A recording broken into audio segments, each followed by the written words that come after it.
Greetings, welcome to Busme US. I'm Dr. Polar Human, and this screencast will explain the underlying data model of the Busme transit schedules. The purpose of this screencast is to get you familiar with the terminology and structure of the data that you will be entering for your bus system. In an earlier screencast, I created a Busme Transportation Site for the New Paltz, New York Loop bus, and I explained a little bit about the top-level data inside a Busme Transportation Site, namely the deployment and the network. The deployment is the top-level element of a Busme schedule. Here we are on the main administration page for the New Paltz bus loop. You can see on the sidebar that I have one deployment. It will also be listed on the deployments page. When I click into that deployment, we can see that the deployment contains one network. You may have noticed from the last screencast that I've changed both the names of the deployment and the network to be something more relevant, other than Deployment 1 and Network 1. We now have Normal Ops 2012 for the deployment and New Paltz Loop for the network. This naming should give you a clue about what deployments and networks represent. A deployment represents a configuration of the entire bus system that will be in effect for a period of time, such as normal operations, holiday, or snow day. Networks represent a logical segmentation of the system either by region or some other criteria of your choosing. I will use a slide presentation to illustrate the data model in more detail. The Busme data model provides a way of slicing and dicing the bus system into manageable pieces. It also provides a way to group buses in a logical fashion. And it provides a way to talk, i.e. terminology, about the different aspects of the bus system itself. The main components of the Busme data model are these three major things. The configuration components, deployment and network, which we've touched on briefly. The route components, which are bus routes, services, and journeys, which are actual buses. And path components. These are the map portions of the data model. As I said before, a deployment represents a configuration of the entire bus system that will run over a particular segment of time. This would be like regular operations, holidays, snow days. Of the configuration components, a deployment is a configuration that gets deployed to be in effect. For instance, today we're on the regular 2013 schedule. Perhaps on a snow day we'll be on a different schedule.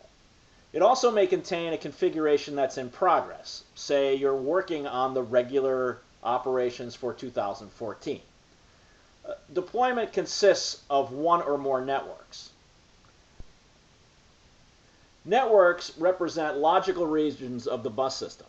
Something like the north side, the south side, the mall loop, or it can have a different kind of connotation, just routes that will just go cross town, or maybe just the airport. They exist solely in a deployment.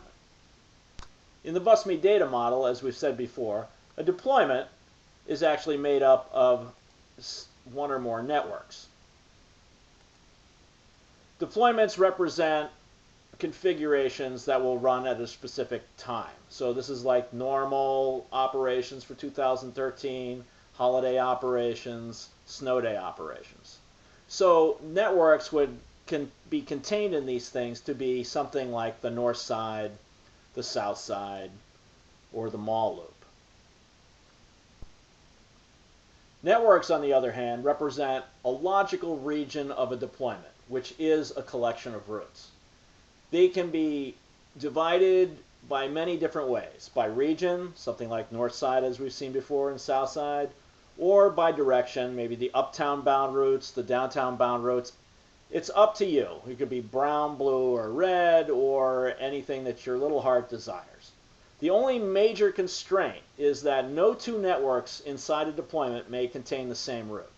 That is, a particular route is unique to all networks within a single deployment. The reason for that is so that a deployment effectively becomes just a collection of routes, and therefore a single route definition will only exist inside one network. Inside a network is a collection of routes. So we may have 3 different networks, and they will each contain a set of routes. Something like in the north side, we may have the Route 330 North Salina Avenue, the Route 420 for Hobart Avenue, and the 420X, the Hobart Express.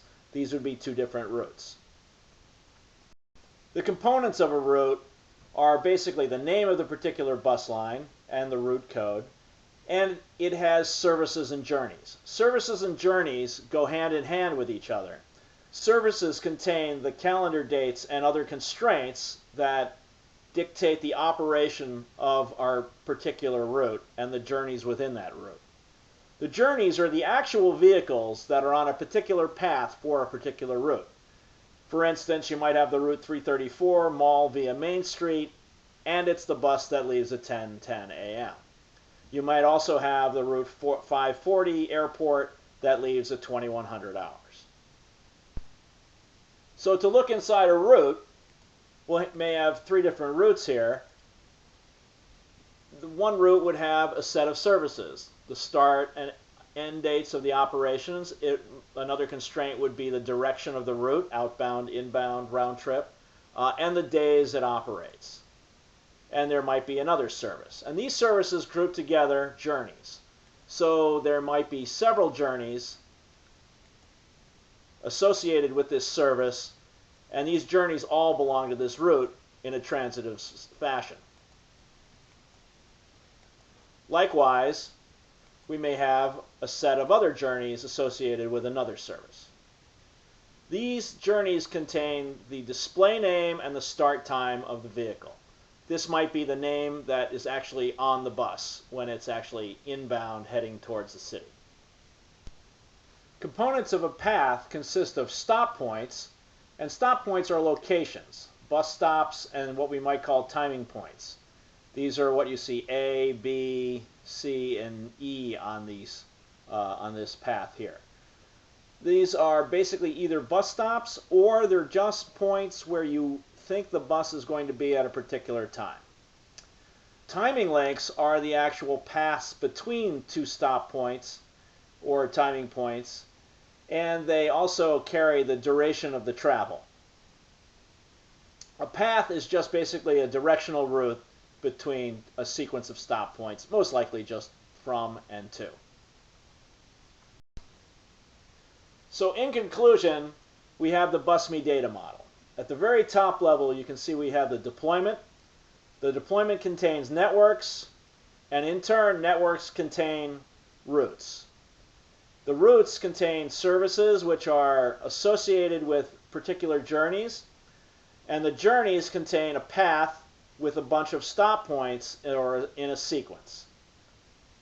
And when we talk about a path with these stop points in it, we have certain things called timing links.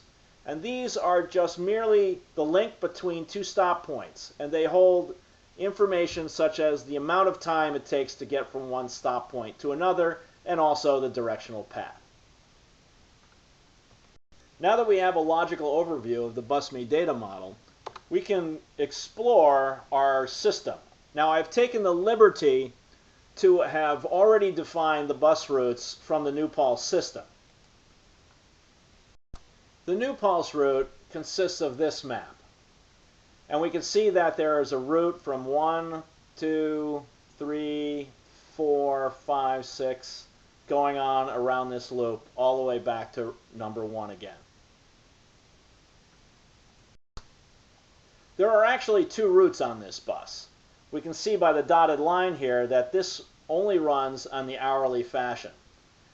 And that's labeled by the schedule here, as you can see, alternating routes on stops at Route 4. Apparently this bus actually travels this particular way on the hour, and off the hour it comes from 1 to 2 to 3 and goes all the way to 5, turns around, goes back to 6, and then takes the left turn and goes down to route on the 7th stop there. So what I've done there is, if we look at our network, we can see that we have 2 routes and 2 services and 23 journeys. The easiest way to figure out what we're talking about here is to go to the map and look at a map of the network. And this will bring up a map, and we can see that we have the two routes here, and if we highlight each route, we can see that route 1 goes around a loop and route 2 takes a different path.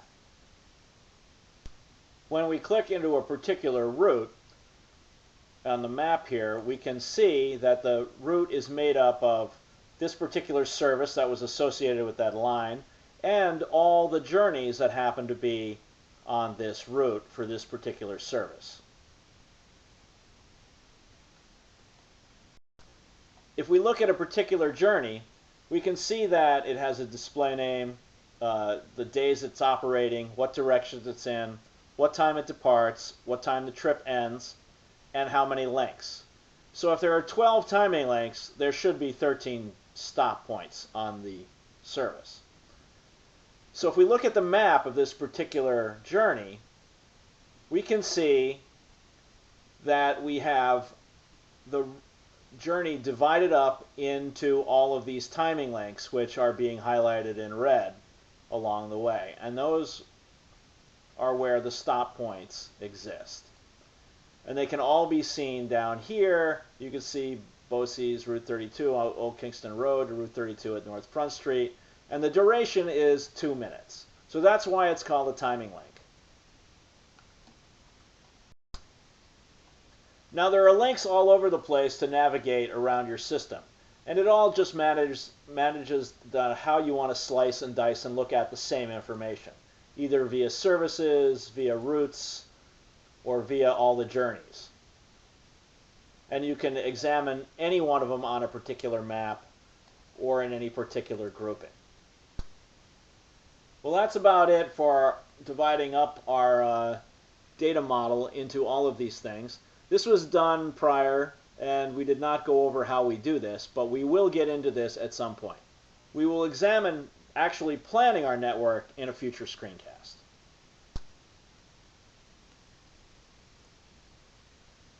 This concludes the screencast on the Busme data model. I hope this was informative and gives you more insight into the way the system is constructed. I'm Dr. Polar Human for Busme US. Thanks for listening and enjoy the ride.